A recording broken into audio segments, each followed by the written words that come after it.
Hi, hello, xin chào tất cả các bạn nha. Hôm nay mình sẽ hướng dẫn các bạn gấp một chiếc máy bay hình con bướm. Thì đầu tiên các bạn gấp đôi tờ giấy A4 lại theo chiều ngang. Đó. Sau đó các bạn dở ra. Chúng ta đã chia được hai bên bằng nhau nhé. Sau đó gấp bên này lại theo một hình tam giác. Các em chú ý là vuốt những cái đường này thật là phẳng, để sao cho những cái đường lép này nó không bị phồng. Sau đó gấp cánh bên này lại.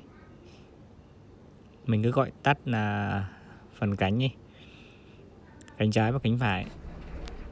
Chúng ta gấp xong thì chúng ta sẽ tạo được một hình thù như này. Tiếp sau đó lại gấp giống như bước ban đầu, đó là gấp cánh bên phải lại, để chúng ta tạo thành một hình mũi tên.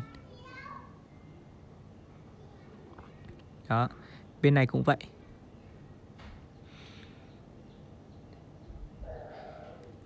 Đối với chiếc máy bay như con bướm này, chúng ta cần phải gấp độ chính xác rất là cao. Thì khi chúng ta phi đi thì cánh nó sẽ vỗ như con bướm.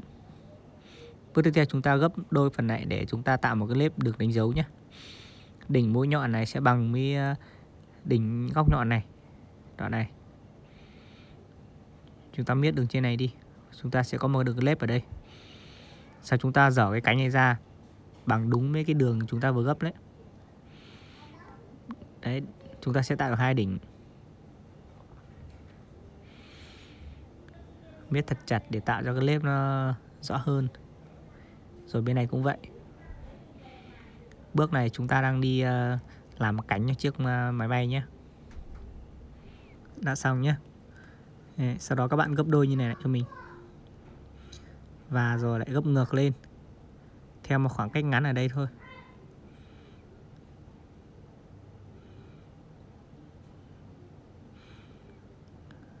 Đó.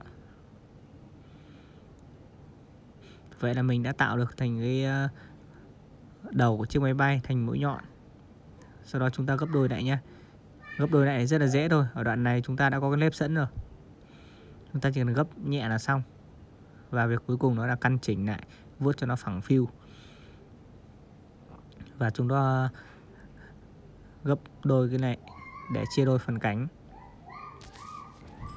Thì ở cái bước này các bạn chú ý một điều, đó là chúng ta phải phân chia thật là cân. Bởi vì cân thì khi máy bay nó bay ra thì nó sẽ không bị nghiêng bên trái bên phải, nó sẽ phi thẳng. Nên các bạn chú ý ở điều này cho mình. Đó, bên kia gấp như nào thì bên này cũng gấp y như vậy cho mình. Cái mũi này rất là nhọn rồi. Khi chúng ta phi đi thì nó sẽ xé gió, nên nó đi rất là thẳng. Việc còn lại đó là ở cái cánh, nó sẽ vẫy như con bướm. Vậy là đã xong nhá. Hoàn tất tất cả các bước.